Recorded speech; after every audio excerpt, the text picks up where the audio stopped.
The fifth week of the Cedric Marks trial kicks back up with a former Temple detective on the witness stand. Lead detective Corey Powell walked the jury through a timeline of events leading up to the disappearances of Michael Swearingen and Jenna Scott. Well, 6 News reporter Sydney Deshawn has the latest on what Powell had to say in the courtroom today. Sydney?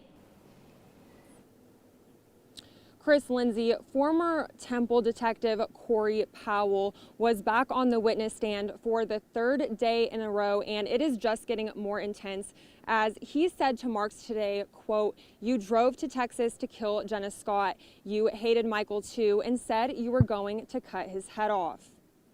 Powell's testimony included a timeline with physical locations, calls, texts, and security footage from extraction reports. Powell says he believes the abduction time of Swearingen was around 4:10 on January 3rd, 2019.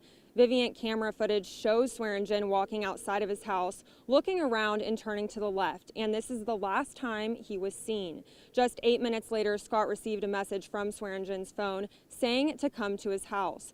Powell says this was Marks trying to lure Scott in. Scott arrived 30 minutes later and she was not seen again. That night, there was search history of how to delete Vivient footage on Swearingen's computer. Now, Marks and Maxwell's cell phone locations also show travel history to Austin, where Swearingen's car was later found. And the next day, Marks's and Maxwell's phone reports show travel history near Clearview, Oklahoma for hours. This was close to where the bodies would later be discovered. Now, Marks later cross-examined Powell about the inconsistencies in his timeline. Coming up tonight at 6, we hear what Powell has to say about the incorrect times.